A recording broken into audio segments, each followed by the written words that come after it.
Today's story is read by special guest narrator Animas. Check out the description below or type Animas Narrations into the YouTube search bar for more scary stories on their channel. I hope you all will give them some support and a few kind words in the comments. Thanks again to Animas and author Pablo Dickens for this story. Ryan reached the top of the hill and looked down onto the town of Peresca. It was a small, one-horse town in the upper Karoo Desert. The old church in the middle of the town still stood tall, the clock tower casting a long shadow in the late afternoon sun. The town looked like it was in a fairly good condition compared to many of the other places he had passed through, though it seemed just as abandoned, which was seldom actually the case. He sighed and scanned the streets and buildings for any sign of life. He had been walking for hours and he was exhausted. The old Ford Focus he had managed to get running in Potchefstroom had finally given in about 25 kilometers back, and he had been walking since. The hot desert sun had not made it easy, but he had made it. He needed to find food, shelter, and new transport, and hopefully he would be on his way to Namibia sooner rather than later. Ryan pulled the pair of binoculars he had out of his pack and scanned the town again for a couple of minutes. There were a few shops in Peresca which had sold food and supplies, though these would more likely have been looted since. He was inclined to check the general store, seeing as Peresca was a farm town, but it would probably also be empty. Surrounding farms could prove fruitful and might warrant a trip out, but he would avoid prolonging his stay close to town if he could. Where there were towns, trouble was usually not far off. A slight movement caught his eye in the window of a building he was examining. He quickly jerked the binoculars to focus on this particular window, and he thought he just caught a glimpse of someone moving out of sight. He examined the building for a few moments longer, waiting for another glimpse at what had caught his eye, but all was quiet once again. Ryan sighed again. Of course the town wouldn't be empty. Why would anything ever be easy? Lowering the binoculars, he glanced up at the sinking sun. He had to get under cover before nightfall, especially if he wasn't alone. He packed away his binoculars, shouldered his pack, picked up his rifle, and started down the hill. He knew Peresca well. In the native Korana tongue, Peresca translated to the place of the lost she-goat. His grandparents had lived there for many years, and growing up he had often visited. The butcher was where they sold the best biltong he had ever tasted, and the small corner shop often gave him free candy when he entered. But his favorite place in town was the old fort on the Peresca Kopje. The British had built it during the Anglo-Boer War, and the sense of history he had felt when he first visited it had always lured him back. He looked up and could see it on the other side of the town. It seemed to watch over the small town in an ominous silence. Ryan descended the hill and reached the edge of town as the sun was lowering behind the buildings. Time to focus, buddy. He cocked his Remington and took a few deep breaths to steady himself. He didn't know what to expect, and after all this time he still wasn't sure what he dreaded more, coming across bandits or lurkers. One thing he had learned on his journey from Johannesburg was that people were capable of unparalleled cruelty, and they could be just as fear-inducing as any lurker he had come across, and he had come across many. He quickly moved up to the closest building, looking in all directions as he approached. Slowly he peered around the wall and down the street heading into Peresca. Nothing stirred. Cautiously, he headed down the street, staying low and close to the building. It was some sort of government building and held no real interest for him. Shelter was now his number one concern, as the lurkers became particularly active after sundown. This he had learned early on in his exodus from Johannesburg, when he had at first opted to travel only by night to avoid the desperate people looking for help, and those people who always seem to thrive in humanity's darkest times. These people seemed to enjoy the lawlessness and the suffering, and they were more than willing to add to it if it benefited them. Reaching the intersection, he quickly scanned both ways and behind him before proceeding. The residential area started only a few blocks ahead of him, and he figured he would be able to hole up in the abandoned house for the night. It was now fully dark, where the full moon gave a generous amount of light. Ryan had crossed another intersection when he heard a groan and footsteps around the next corner. He froze and backed up a few steps. Raising the rifle, he steeled himself for what would emerge. Another groan, and then a hiss came from around the corner, and a few seconds later a small figure stepped into view. Ryan recoiled. He had seen many lurkers, but this was new even for him. A boy of no more than 3 stood a few feet before him. At least it used to be a boy. The boy's eyes were a feral yellow, unfocused and crazed. He was bleeding from his mouth, and his skin had a grayish hue to it, like ash.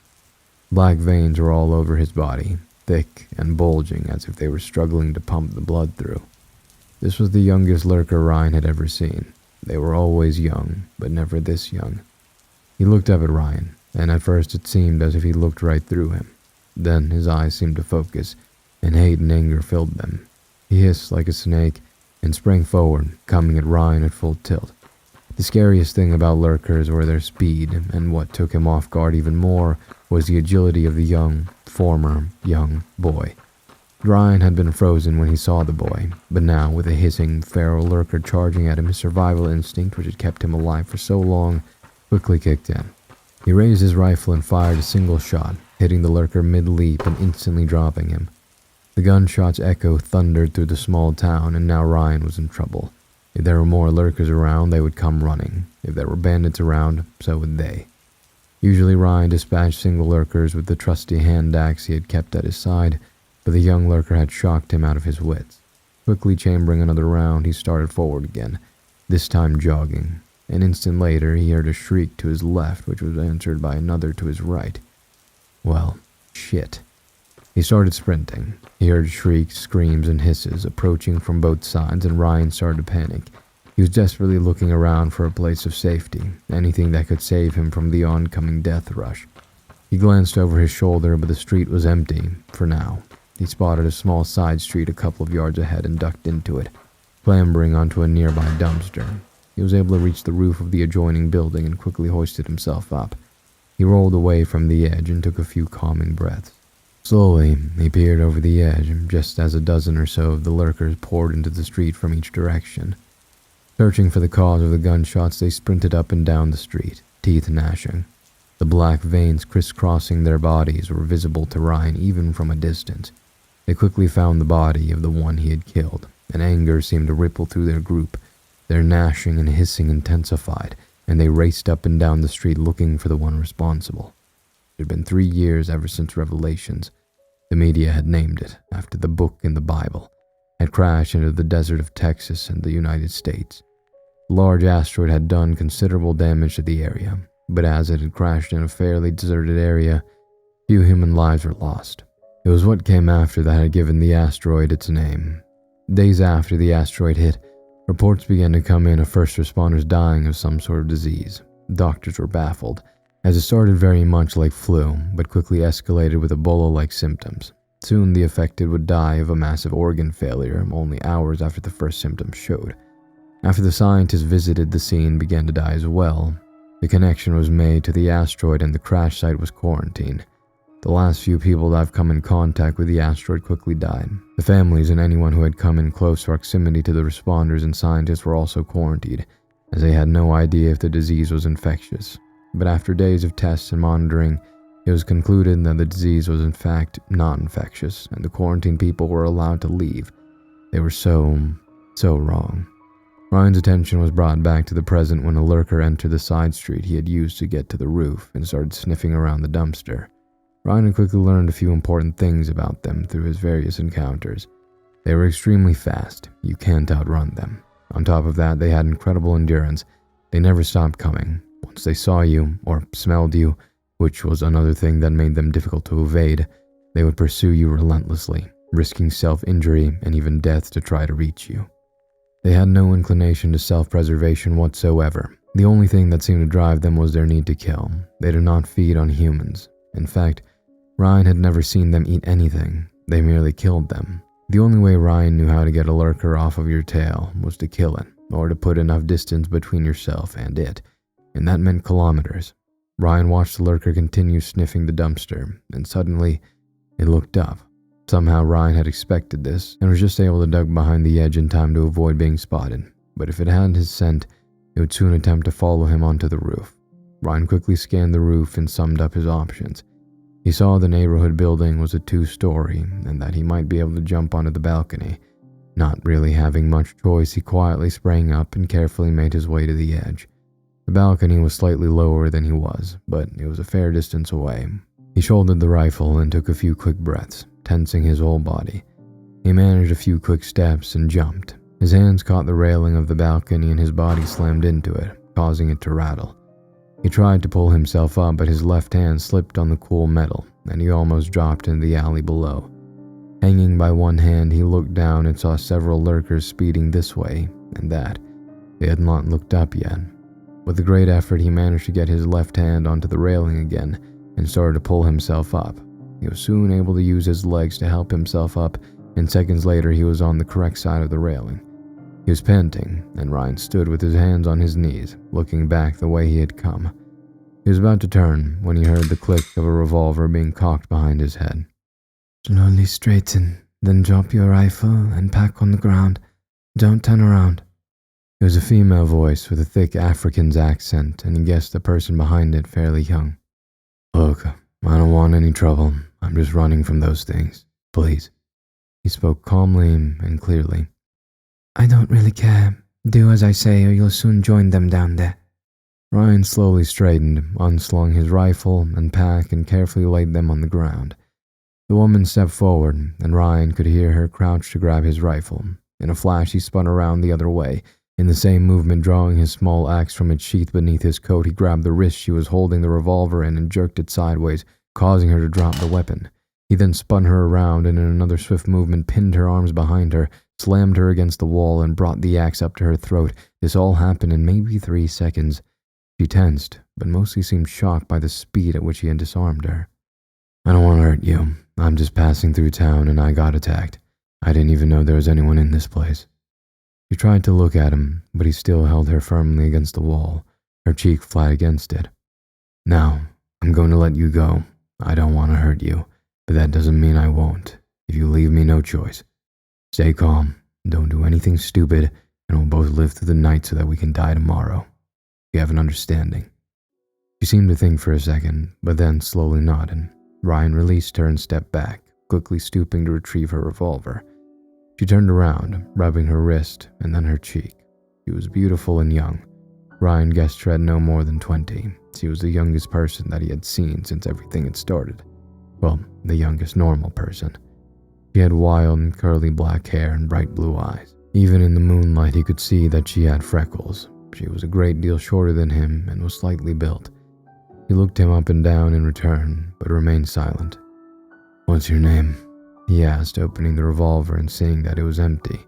Helena, She said, looking at him and the revolver with indifference. "Do you even have bullets?" He folded her arms and shrugged. I found it a while back. Could never get it open to check. He handed her the revolver and picked up his pack and rifle. "Do you stay here alone?" He looked back into the room, but it was dark inside and he couldn't see past the door. Not when it started. She didn't elaborate, so Ryan decided not to ask.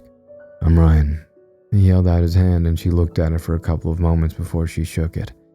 I'd say nice to meet you, Ryan, but you did slam me into a wall and nearly tear my arm off. Her lip curled into the slightest of grins, though he thought it was just nerves. "Says the one who held a gun to my head and threatened to throw me to the lurkers." Is that what you call them? Lurkers? Why? He sighed, looking back down into the alley. It was deserted. "Have you ever seen them in the day? They walk around slowly as if they were high or drunk, right?" He nodded. "Well, at night they move much quicker, and they walk sort of hunched over. To me it always looks like they were lurking." Huh. I just call them crazies.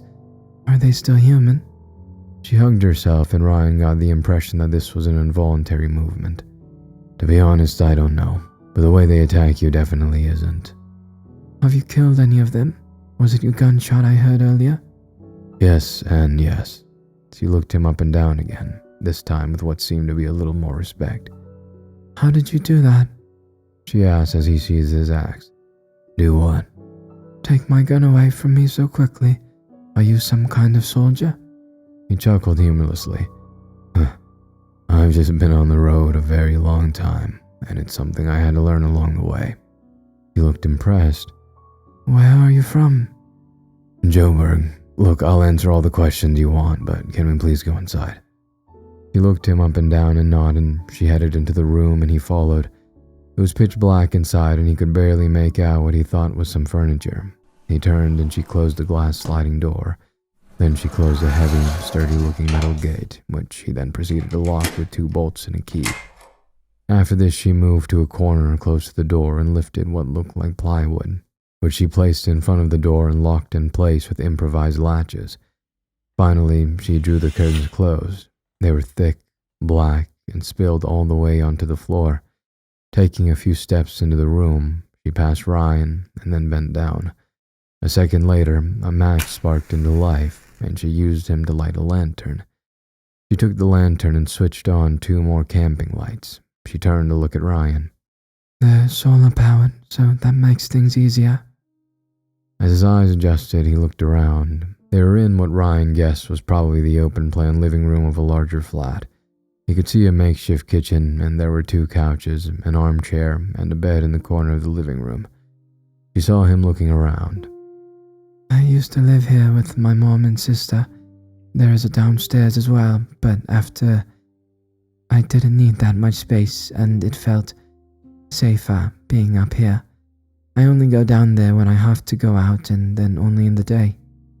That's smart. They're not very active in the daylight. Why is that? She asked.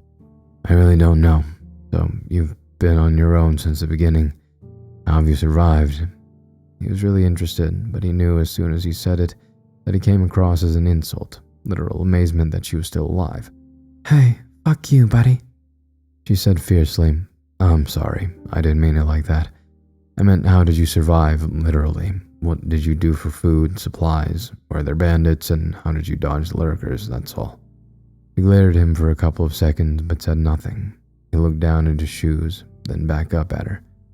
How did you manage to block off everything like this? He said and gestured to the fortified door they had just passed through. Her look softened a little, and then she smirked.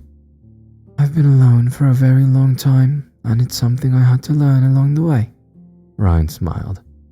Are you thirsty? I've got quite a lot of water, even a couple bottles of booze. Water would be great, thanks. She moved off to the kitchen while Ryan chose the comfortable-looking armchair that gave him a great view of the door that he assumed led downstairs and the door they had just passed through. He sank down onto it, and it was really comfortable. Laying his pack and his rifle next to him, he sat back in the chair and sighed deeply. He had a very long day, and he was exhausted. He closed his eyes. A few days after the quarantined people were released, the news started reporting some very disturbing things. At first, it was only isolated reports in Texas, but soon, these reports were coming from all over America. Children were attacking and killing their parents. Well, at first it was their parents, then it started to look like anyone was free game. News reports about children killing their parents in their sleep were heard. Stories of whole classrooms turning on their teachers and ripping them to shreds came to light. Videos of children throwing their parents and bystanders off of balconies and shopping malls became all the more frequent. Something was making the children in America crazy. Soon, some people started connecting the dots, noting that some of the first attacks by kids were by the children of first responders, the same first responders who had died due to a mysterious disease. Some believed that the disease they had died from had somehow passed to the children, making them insane. It was around this time that other countries started reporting the same horrific stories. South Africa was one of the first. It had always been a popular tourist destination. Scientists then concluded that the only way this sickness would be able to spread so quickly was if it was airborne. It was theorized that adults could carry it and help to spread it, even though no symptoms were ever noted in adults.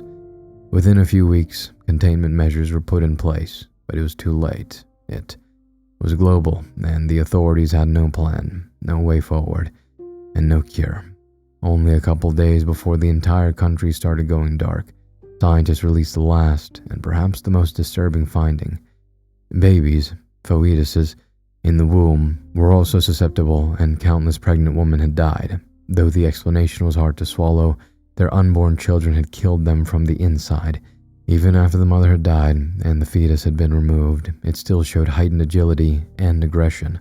It was also theorized that children up to the age of 17 or 18 were still susceptible, but it seemed to also depend on the individual. Some 16-year-olds remained unaffected, while some young adults of up to 20 years of age were afflicted. It was literally the end of the world. Not only was all the youth of the world going into murderous rampages, but no new children were being born. It was the end of man. Ryan was jerked awake by a loud bang. Grabbing his rifle, he jumped up and looked around, fighting off the sleep which he had so recklessly allowed to take him. He saw Helena standing in the kitchen, eyes wide with fear. The bang came again, and Ryan realized that it was coming from the door through which they had entered earlier. "Fuck," he hissed. "They must have followed me here." Glass shattered and he knew that they had broken the glass door. The large metal gate rattled. "We need to move, now," he said to Helena, but she remained still, staring at the covered door. "Helena, now!" Ryan slung his pack on and moved toward her. "The gate will hold. They can't get in," she whimpered, tears beginning to stream down her face. He reached her and took hold of her shoulders. "Look at me, Helena, look at me," he ordered, and she finally looked into his eyes. "I know you're scared, I am too, but we have to get out of here. Nothing holds against them forever. They will get in." She sobbed again, but nodded. "Grab whatever food and water you have, quick." Ryan turned, keeping an eye on the door while she hurried about the small kitchen, throwing cans of food and bottles of water into a backpack. The gate was still being attacked, and Ryan heard something break. One of the deadbolts must have broken. Ryan waited as long as he could, but after a couple of seconds more, he felt they had to move. "Okay, that's enough. We have to go. Which door?" He took her arm and led her to the two other doors in the room. He pointed to the one opposite the balcony. Ryan opened it and found another large piece of plywood blocking their path. With a savage kick, he sent it tumbling down the stairs leading down. Quickly, but cautiously, he led the way down, his rifle raised and ready. The first door was pitch black, but he sensed that it was a much larger room than the one upstairs. "Which way?" he whispered as the racket upstairs continued. "The back door's that way. It comes out below the balcony." "Front door it is," he replied. She took his arm and led him to the right, around the obstacles. As his eyes adjusted, he thought he saw two bodies against a wall, but he couldn't be sure. Helena moved out in front of him and bent down. He heard two clicks, and then she stood up and he heard two more clicks. She removed another large piece of plywood, and a wooden door with a small window was revealed. Light streamed in, and Ryan couldn't help but look back at where he thought he saw the bodies. His night vision had proved to be correct, as two skeletal bodies were propped up against the wall in sitting positions. The one looked to be no more than a child, and the other adult. He looked back at her and saw her staring at them too. She looked into his eyes and new tears were flowing freely. He looked down for a moment and then stepped up to the door, looking through the window. The street looked empty. A loud crash came from upstairs as the gate came down. "Come on," he whispered and tried opening the door. It was locked, but Helena quickly stepped forward and flipped the deadbolts and removed the chain. He opened the door an inch and peered out. Quickly, he stepped out and allowed her to follow, and then quietly shut the door. They could hear the lurkers crashing down the stairs, looking for them. Ryan headed in the direction of the fort, hoping to hide there until sunrise. He felt they needed to get out of the center of town, away from the obviously large concentration of lurkers. "Where are we going?" Helena whispered behind him. "To the fort." "Why?" "They've got my scent. That's how they followed me to your place. We need to get out of town and away from them, to put some distance between us.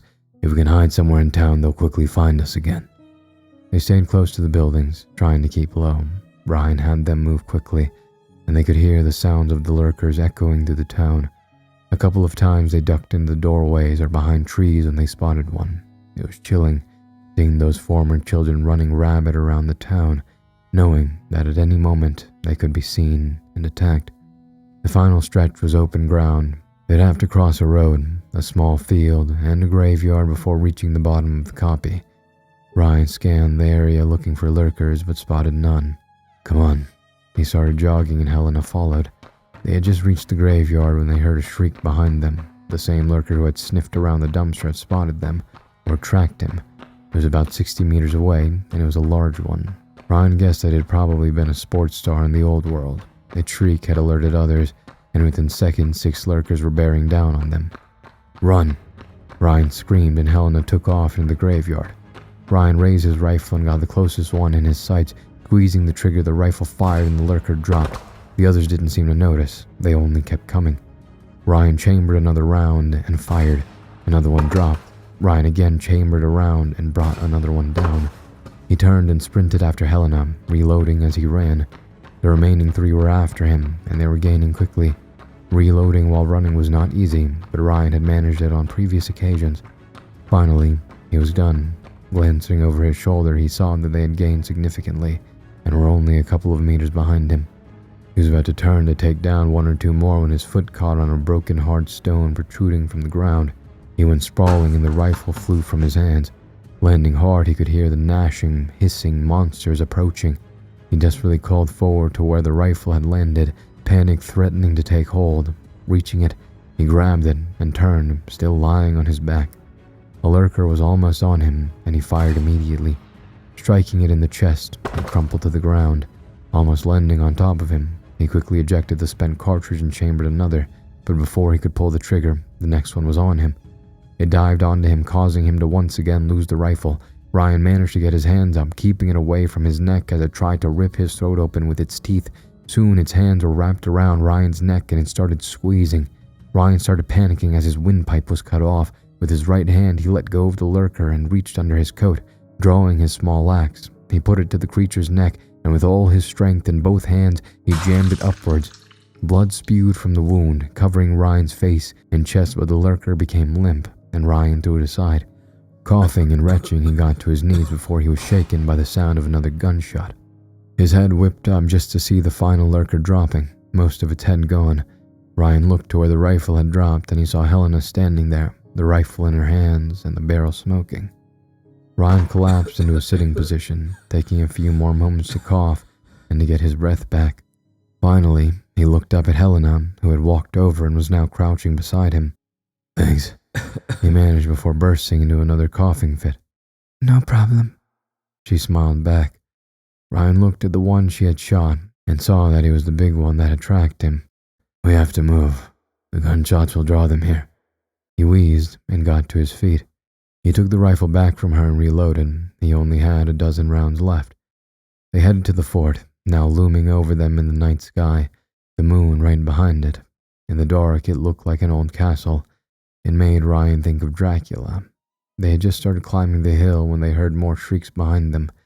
He looked back and saw dozens, maybe hundreds of lurkers pouring into the field. "Go, go, go," he yelled, and they doubled their pace. The hill wasn't very steep, but the climb was tricky due to lots of loose gravel and rocks. Twice, in a matter of seconds, they both slid back several feet. Halfway up, Ryan glanced back and saw that several lurkers had already reached the bottom of the hill. The only thing going for them at this stage was that the lurkers attacked the hill with such speed and aggression that they too constantly slid back down. Ryan thought about firing off a couple of rounds, but there were too many and the effect would be minimal. He focused again on scaling the hill, and eventually they reached the top. They were both panting, and looking down, they saw that some of their pursuers were already halfway up. "What now?" Helena asked, panic seemingly just under the surface. Ryan took a moment and looked around. The fort was a couple of meters in front of them, and a small shed was to the right, no more than a few meters wide. The fort was about 6 meters high, and the rock it was built from protruded slightly, giving Ryan an idea. "Climb the fort," he said simply.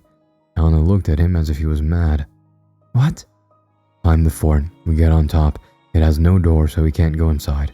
They'll break down that shed in seconds, and we can't go running into the night over flat plains. They'll catch us before we had made a kilometer. If we make it to sunrise, we might have a chance. They're not the best climbers, and I still have a couple of rounds left." She stared at him for a couple of seconds more, internally debating what he had said. Making up her mind, she ran to the fort, and he followed. He gave her a boost, and followed after she was more than halfway up. They reached the top fairly easily, as there were several good gripping places along the wall. Ryan only hoped that the lurkers' blind aggression and insanity prevented them from finding them too. They sat on the edge of the roof and waited. The original roof had caved in many years before, and it had been replaced by flimsy corrugated metal. It looked very precarious. They heard the sounds of the creatures struggling up the hill, and it was becoming louder and louder. Ryan had given Helena his axe, and he sat ready, waiting with his loaded rifle. "Was that your mom and sister?" Ryan asked gently. She didn't respond. "Yes," she said quietly. "It wasn't long after we began seeing the things happening in Johannesburg and Pretoria that it began happening here. It was just a street kid here or there attacking adults on the main streets and in front of shops. They were quickly dealt with, either locked up and some were even shot. But then the local kids began getting aggressive as well. My mom was smart enough to keep my sister in the house as soon as she saw the news stories on TV. She always was overprotective and paranoid like that. It kept my sister herself for much longer than the others.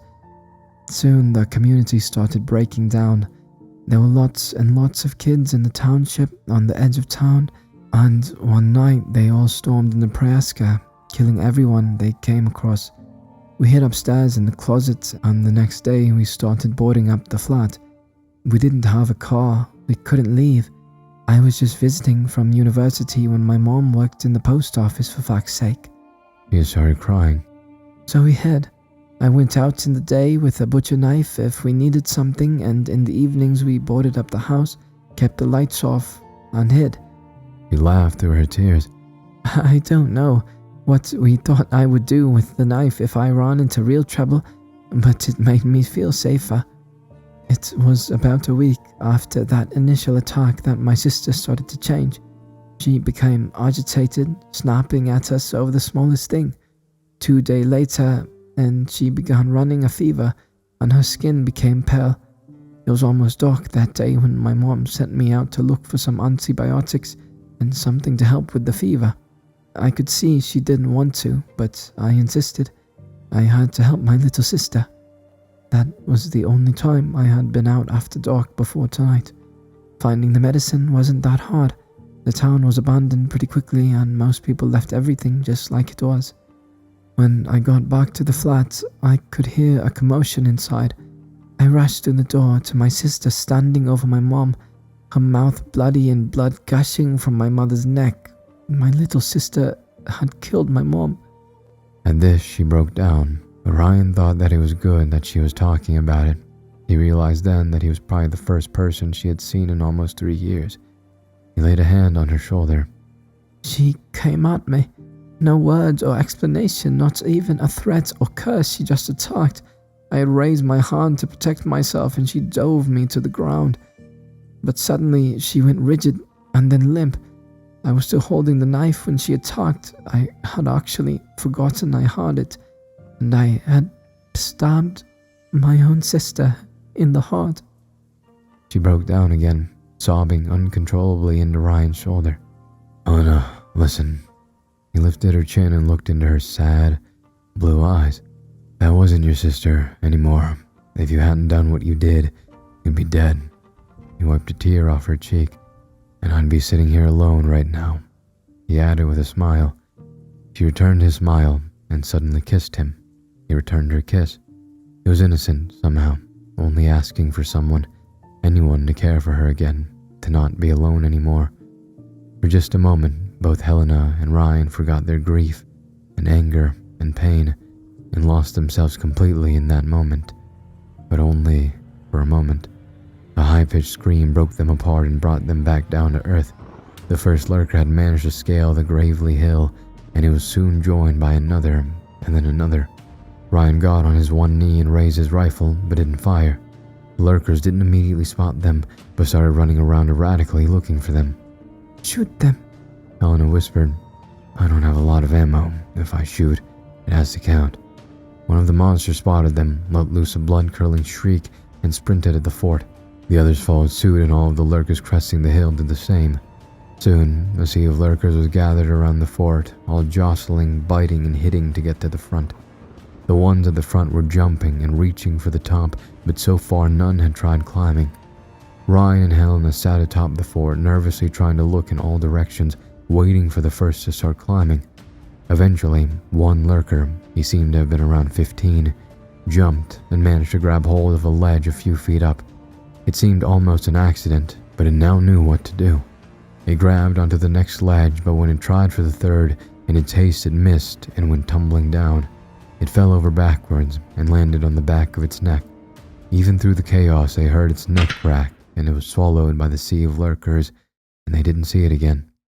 But soon, another managed to grab onto a protruding piece of wall. It hoisted itself up, and it made it much higher before also tumbling down. This one returned, though, and immediately began climbing again. Others around it saw what it was doing, and and several more attempted to climb the old structure.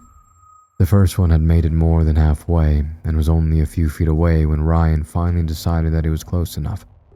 Firing a single shot, the lurker fell back to earth. Now, though, it seemed as if the fort was being swarmed.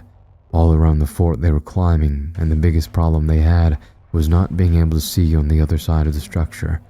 Ryan was forced to fire 6 more times, sending the monsters tumbling back down. They did not have long, and would soon be overrun.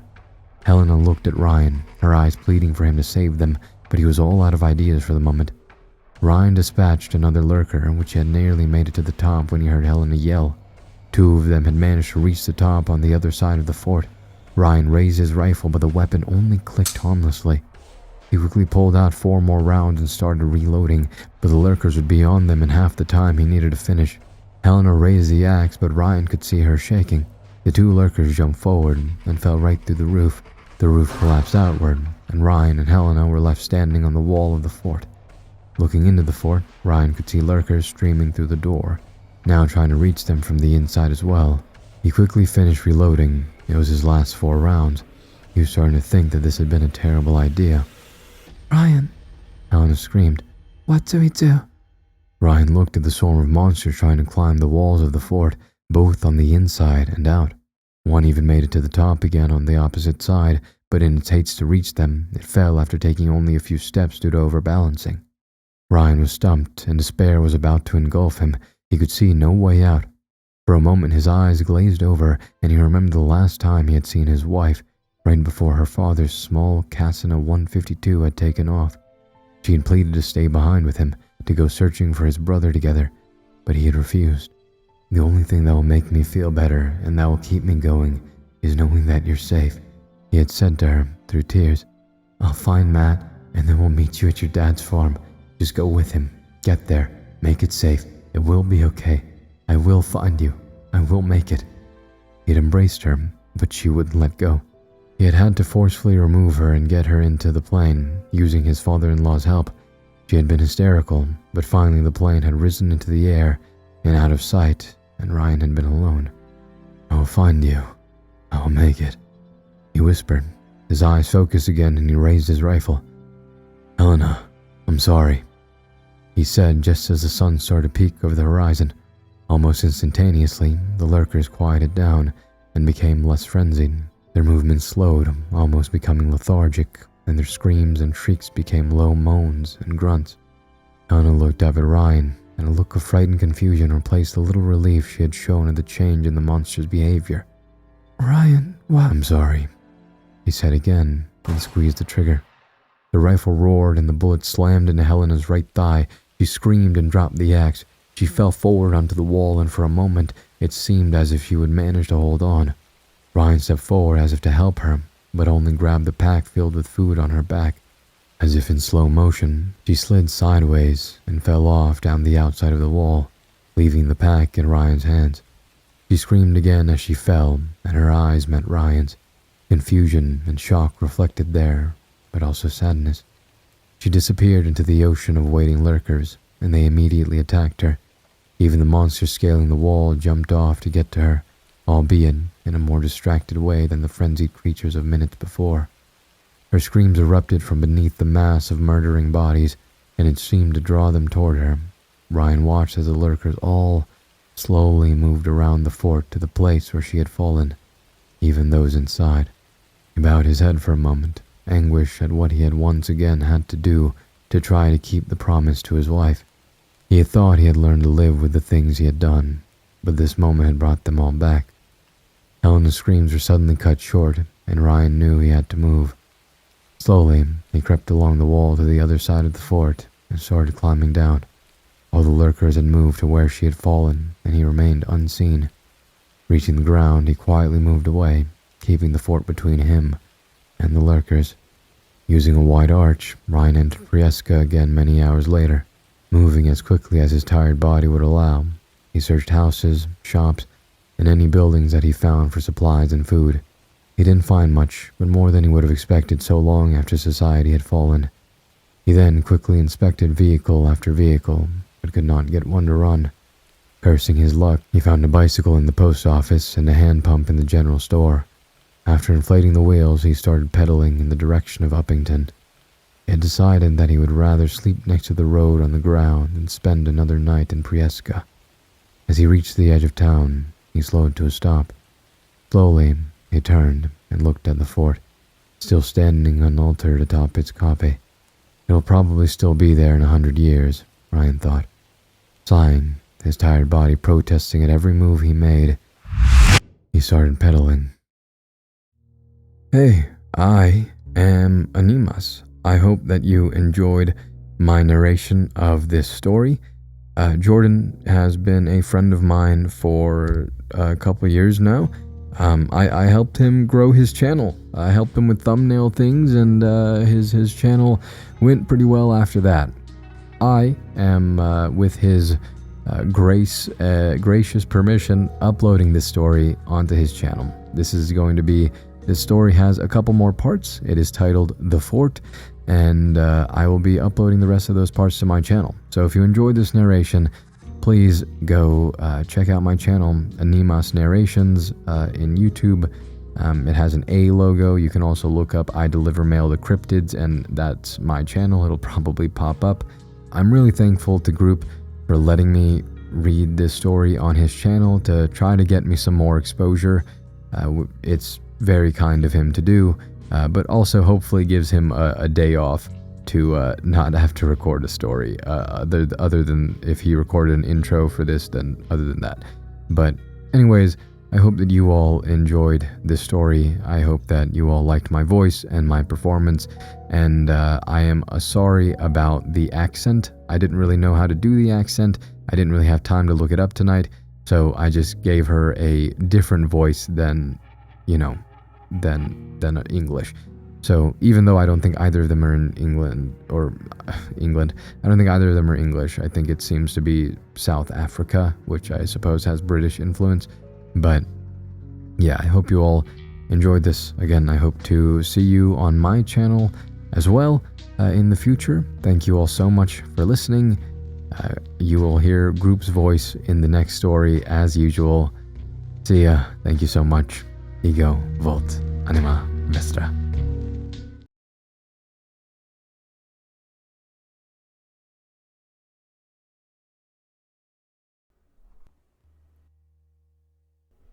Become a channel member today for early access, bonus videos, and special emojis only available to members. Check out the description below or click the join button for more info. If you'd like another way to help support the channel, please consider joining my Patreon page at patreon.com/Jordan Group Horror. As a patron, you'll get access to bonus videos and content.